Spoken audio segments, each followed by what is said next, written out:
விக்ரம் வீட்டுக்கு வந்து என்ன பண்ணுறாங்கன்னா, இந்த மாரி லேடீஸ் எல்லாம் நெறைய பேர் வராங்க. வந்து வந்து இந்த மாரி உங்க பையன் பண்றது கொஞ்சம் கூட சரியில்ல. 2 பொண்டாட்டி வச்சு ஒரே வீட்ல வாழ்றான். இதெல்லாம் நல்லாவா இருக்கு? அப்படின்னு சொல்லிட்டு கெஜாவ பார்த்து கேட்குறாங்க.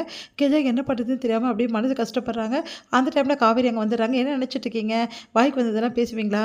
என் மருமகள பத்தி இப்படிலாம் பேசுறீங்க, அப்புறம் நல்லா இருக்காது அப்படின்னு சொல்றாங்க. உடனே வந்து நீங்களும் இங்கே தான் இருக்கீங்களா? உங்களுக்கெல்லாம் வந்து கொஞ்சம் கூட மனசாட்சியே இல்லையா? கேட்கவே மாட்டீங்க இதெல்லாம். உங்க பொண்ணோட வாழ்க்கைய வந்து இப்படி பண்றாங்களே, இதெல்லாம் கேட்காம நீங்க என்ன பண்ணிட்டு இருக்கீங்க? அப்படின்னு சொல்லிட்டு கேட்குறாங்க.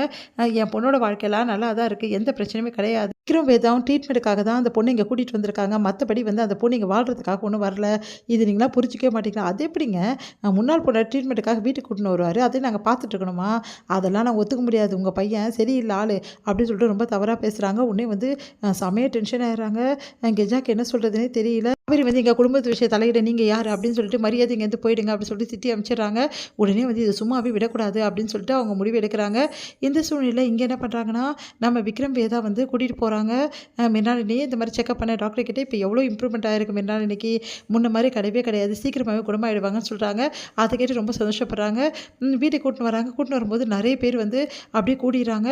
கூட்டிட்டு வந்து உங்ககிட்ட பேசணும். கமிட்டி மெம்பர்ஸ்லாம் வந்திருக்காங்க அப்படின்னோனே, என்ன விஷயங்க? அப்படின்னு சொல்லிட்டு விக்ரம் கேட்குறாரு.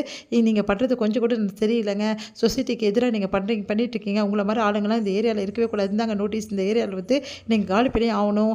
நீங்க இருக்கக்கூடாது. இந்த உங்க குடும்பம் அப்படின்னு சொல்லிட்டு குடுக்குறாங்க. அத பார்த்து வந்து செமையா டென்ஷன் ஆயிடுறாரு. நம்ம வந்து விக்ரம் வந்து சொல்றாரு, "என்னங்க இது அநியாயமா இருக்கு. நல்லா இருக்கே கதை உங்களுக்கு. இப்படிலாம் வந்து எப்படி குடுக்க முடியும் நீங்க? இது எங்க சொந்த வீடு" அப்படின்றாரு. "அதெல்லாம் முடியாதுங்க. இங்கெல்லாம் வந்து இருக்கணும்னா டிசிப்ளினோட இருக்கணும். உங்கள மாரி டிசிப்ளின் இல்லாத ஆளுங்கலாம் இங்கலாம் இருக்கவே கூடாது. புரியுதா?" அப்படின்னு சொல்றாங்க. நோட்டீஸ் குடுத்த நீங்க டைமிங் குடுத்துருக்கோம். அந்த டைமிங்குள்ள நீங்க காலி பண்ணிக்கணும். அதெல்லாம் முடியாதுங்க. நாங்க காலி பண்ண முடியாதுங்க. யார்ட்ட பேசணும். அதெல்லாம் முடியாதுங்க. இவ்ளோ பேர் வந்து சொன்னா, நீங்க பண்ணி தான் ஆவணும் சொல்லிட்டு, ஆமா பண்ணி தான் ஆவணும்னு சொல்லிட்டு எல்லாரும் சொல்றாங்க. அப்ப வந்து விக்ரம் வந்து என்ன பண்றதுன்னு தெரியாம தவிக்கிறாரு. அப்ப வேதா வந்து நான் பேசலாமா? அப்படின்னு சொல்லிட்டு கேட்குறாங்க. நீங்கலாம் பேசுறது கொஞ்சமாவது வந்து மனிதாபிமானமா இருக்கா? ஒரு பொண்ணுக்கு வந்து உடம்பு சரியில்ல. அந்த பொண்ண கூட்டு வந்து வீட்ல வச்சது ஒரு தப்பா? அதுக்காக இவ்ளோ வந்து பேசுவீங்களா? இதெல்லாம் நல்லாவே இல்ல நீங்க பேசுறதெல்லாம். ஏம்மா யாரோ ஒரு பொண்ண கூட்டு வந்து வச்சா தப்பு இல்லம்மா. ஆனா உன் புருஷனோட முன்னாள் ஒய்ஃப கூட்டு வந்து வச்சிருக்கீங்க. அப்பன்னா என்ன அர்த்தம்? 2 பொண்டாட்டி கூட உன் புருஷன் வாழ்வான். இதெல்லாம் நான் பார்த்துட்டு இருக்கணுமா? இங்க இருக்க பசங்கலாம் கெட்டு போ மாட்டாங்க. என்ன சார் இப்படி பேசுறீங்க? மனிதாபிமானமே இல்லாம பேசிட்டு இருக்கீங்க. நான் ஒரு டாக்டர். எனக்கு தெரியாதா என்ன நடக்குதுன்னு சொல்லிட்டு? அது வரைக்கும் எங்க வீட்ல நடக்கிறது என்ன பிரச்சனையா இருந்தாலும் உங்களுக்கு என்ன சார் வந்தது? உங்க வேலை என்னமோ அத பார்த்துட்டு போங்க அப்படின்னு விக்ரம் திட்டுறாரு.